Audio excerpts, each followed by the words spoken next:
going on, everybody? My name is JP, and you are listening to The 1265, a podcast 100% focused on the Green Bay Packers, brought to you by allwisconsinathletics.com. All Wisconsin, all athletics, all the time. Joined by my right-hand man, Arrick. Arrick, what is up, man? Not a whole lot. Ready for another Thursday of football. Not a great game tonight, but it's football. Yeah, again, we do record on Thursdays. We usually watch the night game, and this one's Kansas City and Oakland. I honestly hope the Raiders don't win a game this year. It's kind of always interesting to see a team. Just move to LA, start fresh, you know what I mean? Whatever. Two teams we don't get to see very often, so there is that side of it. I told you, I texted you last Sunday, I said, I like the Chiefs. I'm Yeah. like a secret Chiefs fan. Like, I don't mind them.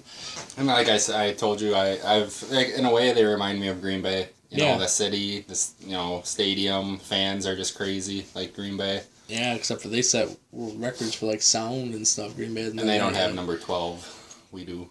Yeah, but they got number 25, Jamal Charles, and he's having a great year. But why we're here to talk about the Packers, not the Raiders or the Chiefs. And boy, do we have some stuff to talk about with Green Bay.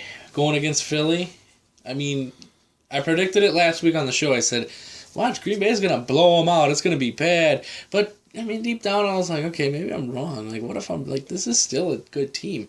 But then they get out there, and it's just the same start we've seen all year with Green Bay. Just coming out strong. Philly gets behind. You force Sanchez to throw the ball. Even when they ran with LaShawn and Sproles, they really weren't as much of a factor as we thought they were going to be, which is awesome because, I mean, we went from the 32nd ranked pass defense. I don't know what we are now for last week. Rush defense. I don't know what we are now, but it seems like we've had to have jumped up to like 25 at least from Bears and the Eagles here. But, it's just as much the defense as it is the offense now, and I'm loving seeing that. So awesome. But yeah, so let's walk through the Green Bay Philly game. What was your favorite play of the game? I would have to say that I think it was the first Jordy Nelson deep touchdown. You know, that's just been basically what the Packers offense has been this year. That's just in a play right there what it's been. And, to have that offense is just clicking right now. It's something special as of right now. Yeah, clicking like we might have seen it before, but I don't think we've ever seen it this efficient. Right. The only thing that can get going is the running game. But my favorite play of the game was probably Julius Peppers' pick six, and I tweeted out right after that. I said, "Ha, too old, right?" You know what I mean? Come on now. And come on, man. I know J.J. Watt's having an exceptional year. Yeah, he is. Yeah. You could almost make a case for Julius Peppers as Defensive Player of the Year if Watt wasn't. I think Peppers more so is. Yeah, I guess he could maybe NFC DPOI, but J.J. Watt is playing at an MVP level, not just Defensive Player of the Year. So I think that's a big difference. This guy's out there catching touchdowns now. Yeah. As a tight end, that's weird. And to talk about the Packers' rush defense, I'm just looking right now, and they went up to 29th right now. Hey! So gain a couple There's 3 teams worse than us at that. But yeah, another one of my favorite plays was Eddie Lacy, looking like Lacy again, where he just went through 5 dudes, and he was at the end doing his little spin move, and it worked. That was a good play.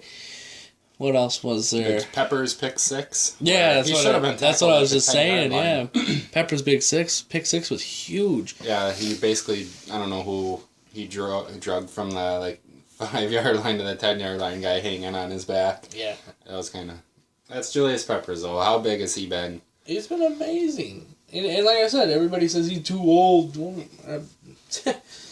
How dumb does Chicago look? Because what is Jared Allen doing?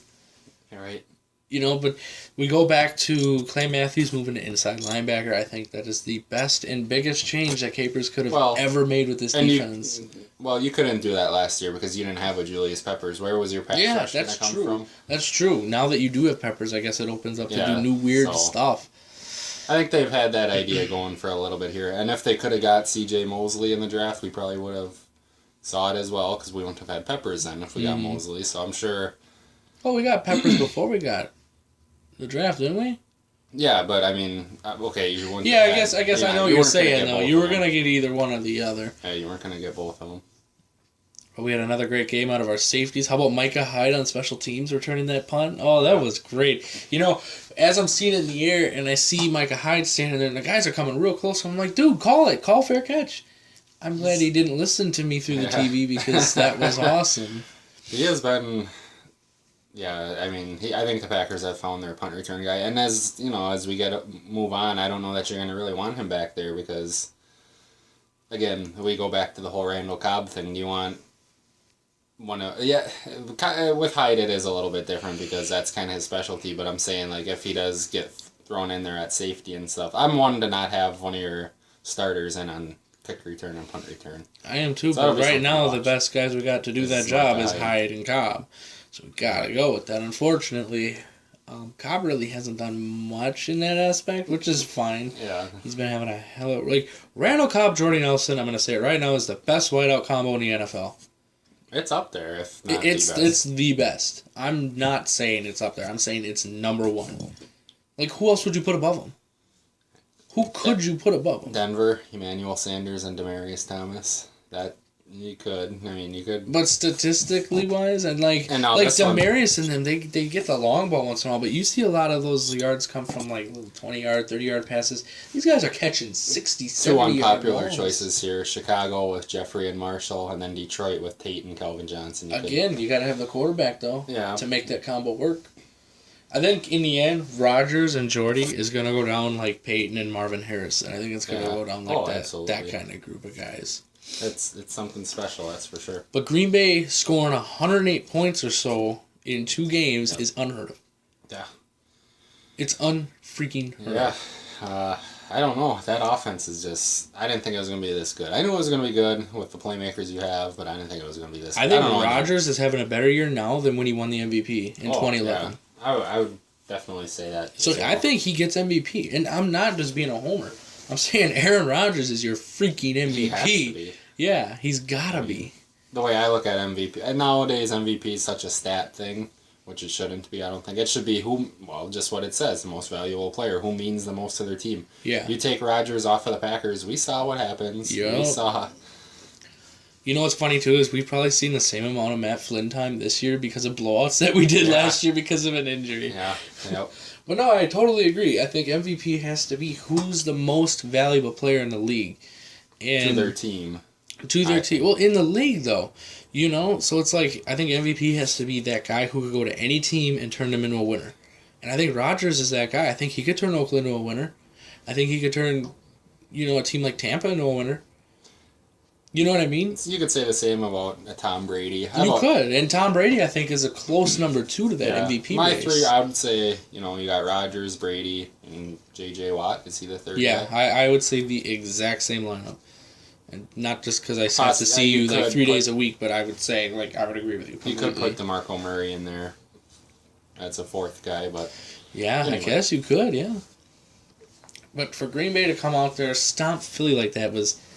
And Philly, the thing is, Philly wasn't like a crap team. They were like the number 2 team in the NFC. Yeah. And we smoked them. I was worried about going into this game. I think a lot of people were. So that just goes to show you. Now, here's a question for you, though. Do you think the result would have been a little bit different if Foles was there? No. You still think we smoked him like that? I'm not sold on Nick Foles at all. No? Not at all. See, I think Foles is good, but he's not as good as he's hyped out to be, A lot of hype with him. Yeah, I mean, he tied Manning's record or whatever for most touchdown passes in the game, but I'm not sold either completely. I mean, like I said, I think he's good, but... it's just weird to see a team like Green Bay. I mean, we're used to seeing them win, but we're not used to seeing blowouts. 2010, when they went to the Super Bowl, the only blowout I think they had was probably Atlanta in the playoffs. Correct me if I'm wrong, but I think that's the only blowout we had. Maybe Buffalo at the beginning of the year, like week 3. Was that year?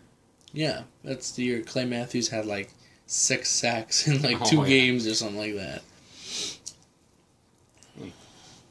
But yeah, Packers proved themselves worthy against Philly. you got to talk about them, and the number 1 and 2 top team in the league, record-wise. Absolutely. Arizona's right there, but I'm still predicting an Arizona collapse. Green Bay, Philly, it's a big blowout. Everything went our way, including the injuries as far as I'm concerned. Unless you got something else to tell me? Well, yeah, there were really no injuries in the game. Nick Perry did leave a little bit, but then on Monday, McCarthy did say that there really weren't any injuries to report, which was a good thing at the time. Then Wednesday comes around, and you got 3 guys added to the list. Well, 2 guys, really. Brandon Bostic is out. He should be out, McCarthy said, multiple weeks, which he said that before, and that has meant basically the season. So we'll see where that one comes around. And then you have... What happened with Bostic? I guess it's like a ankle injury. Oh. I don't even remember when that happened, what game that happened. Then you had Nick Perry, who's been sitting out. McCarthy said they're not too worried about it. He should be all right. And then the guy who usually doesn't miss practice, Jarrett Bush. Yeah, he's usually the workhorse out there. You know what I mean? He's usually the guy that you don't ever see get hurt. So that's an odd one. What's the story with him? Don't know. Well, I honestly do not know that they don't. Yeah, I didn't. Because we saw him on Tuesday night at the locker room show with Griffin and Amon Green. Yeah, he looked fine to me. Yeah, he looked great. Nice guy. So what about on Minnesota's side? We got one other note with the Packers. Clay Matthews. He was limited on Wednesday, and he was pretty much a full go today, so that's a good sign.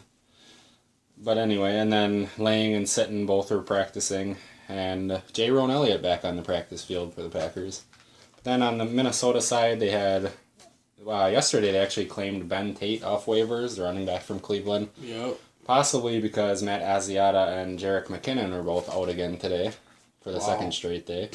I guess you got to get Ben Tate then. And then wide receiver Jarius Wright and defensive tackle Sharif Floyd were both out. And a guy who was limited, everyone's favorite, Greg Jennings. It is what it is, I guess. Going into this game here, you got Minnesota Green Bay at TCF Stadium, no more Metrodome. I liked, who was that, TJ Lang or Josh Sitton's comments? Yeah. That was great. He doesn't miss it.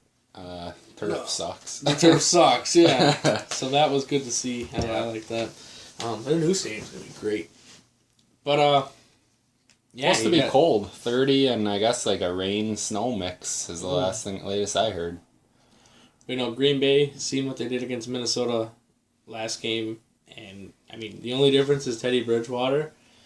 Maybe Bridgewater does good against. I can't spin it in a way where the Vikings win. I can't. And I know you say don't sleep on any team in the NFL, but I can't spin it in such a way where Minnesota wins this one. I can't. Yeah, the only thing I can think of is and the Packers don't usually do this, but if they go in, confident and hey, we're the Packers, they're the Vikings, we've been kicking the heck out our opponents lately, and yeah, and I don't see that McCarthy will never let a team go in overconfident. That's just... No, he'll humble those guys that's real just quick. how it is.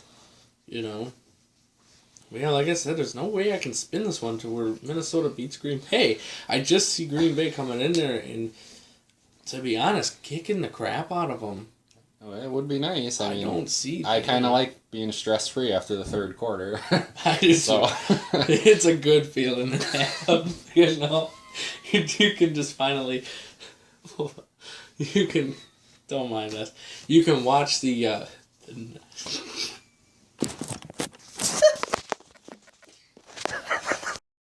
even with Bridgewater being in there, I don't see Bridgewater even... we played quarterbacks like Bridgewater already this year, and I think we stuck it to him. I think that's something that it's going to be the Packers' defense. They're going to love going up against a young quarterback, against that defense who creates a lot of turnovers. Against a subpar receiving core and no Adrian Peterson for the rest of the year, apparently, as far as we know today. Mm-hmm.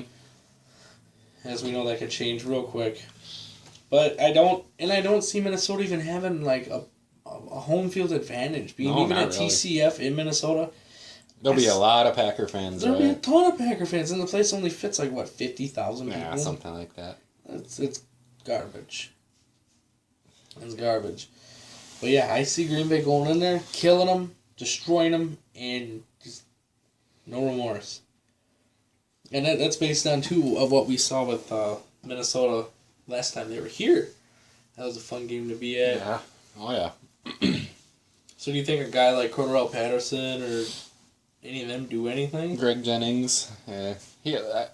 Greg Jennings, I can't tell you one play he's made against the Packers. I can't tell you one play he's made as a Viking. He did have that one, I remember, in London against Pittsburgh. I got a 90-yard touchdown. That's the only thing I can really remember out of Greg. Greg Jennings.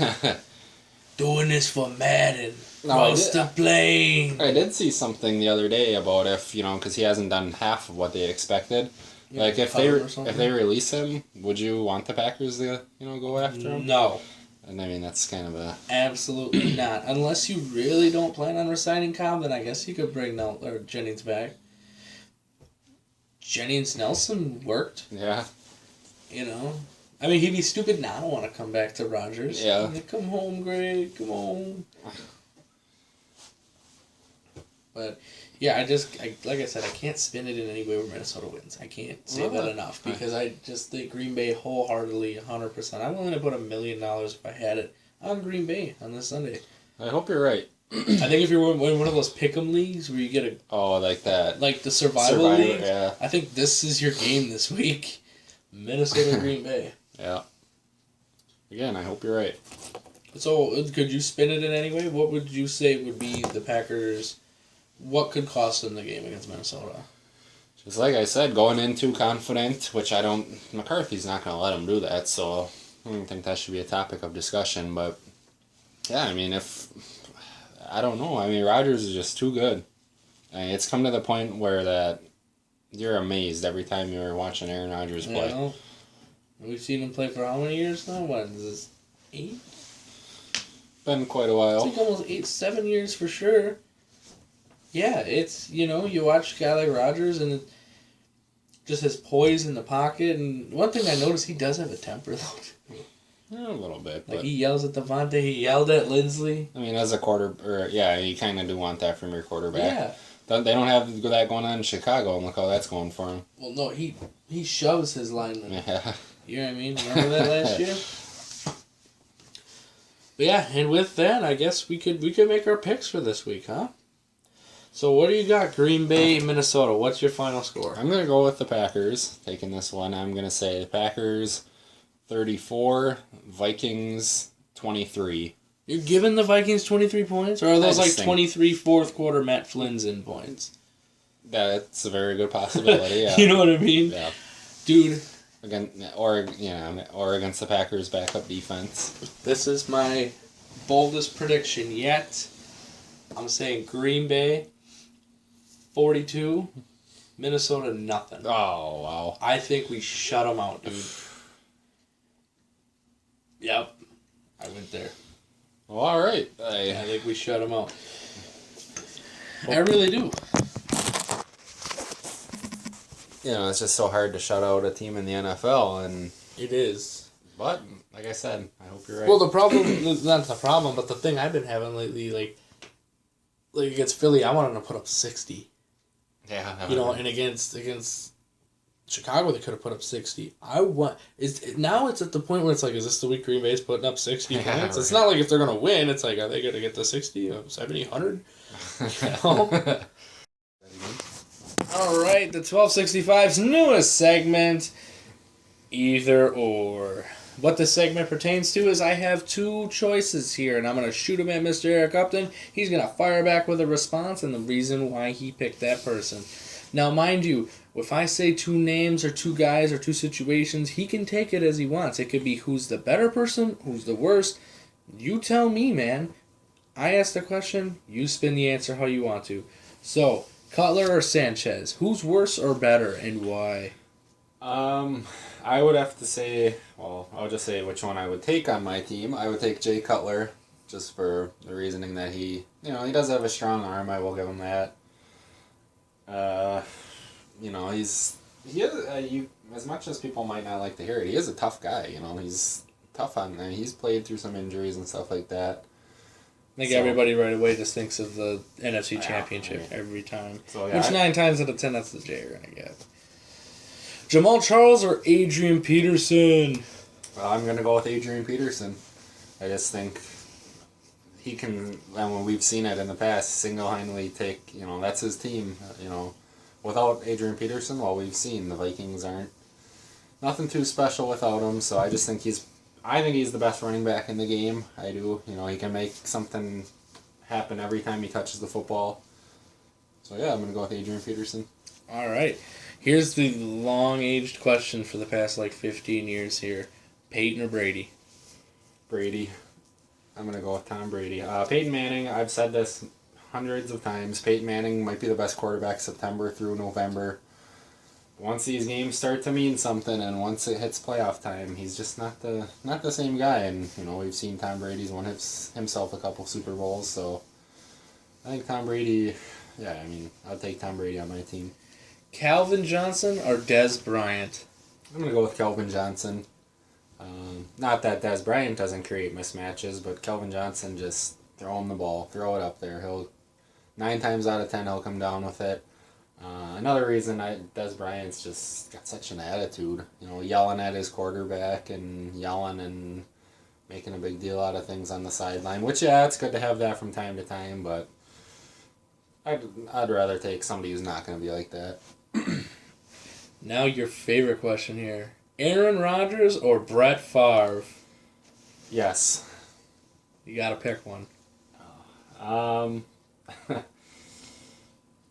Ooh, I don't know. I don't know if I can answer this. You have to answer this. Who do you want on your team from the beginning of the season till wherever it leads them? I'm going to go with Aaron Rodgers. Oh. Just because, I'm the biggest Brett Favre fan there is. Let's get that out there right away. Right. But Favre, Rodgers doesn't throw the interceptions or, make turnovers as we've seen in the past. And, Favre took risks and, you sometimes have a big play, you got to take a risk like that. Rodgers doesn't seem to do that as much. Rodgers is just... He sits back in the pocket and picks apart defenses, which Favre, that's not something Favre would normally do. As we know from the past a lot, most of Favre's big plays were, even at 60 yards down the field. So it's not something Rodgers really does. But, I'll take either one, don't get me wrong. But I'm going to go with, out of the two, if I had to have one on my team right now, it would be Aaron Rodgers. Well, the thing about Favre is that no matter where he's lining up, shotgun... anything. When he dropped back and he threw the ball, way up in the air, you were just holding your breath oh, God, this is either going to go one way or another. Yep. It never seemed to be incomplete, though. Yeah. It always seemed to be a big catch or an interception, and he cost us the playoffs against New York. One or the other. But that's all we got time for today. Thank you guys for listening. You can check us out on Facebook at Arrick's Packer Report. We're doing a lot of big things there, a lot of giveaways, a lot of interactive, and you get the top of the line news, top of the hour news. I don't know how he does it. I don't know how this guy has a full-time job, but yet gets you the news before anybody else, and it's what he's been doing for a while. You can follow him at Arrick Upton, Arrick Upton. You can follow myself at Mr. Paradise 24, at MR Paradise 24. You can follow All Wisconsin Athletics at All Wisco ATH. Guys, stay with us. We got a huge show in store for you in the next couple weeks here. Yep. It's going to be huge. That'll be a good one. I guarantee that. Some people know what we're talking about, and some people just have to tune in and see, but the 1265 is coming to you. Yeah, you can edit that out, Alex. That was really fucking lame, and it didn't go how I thought it would. So,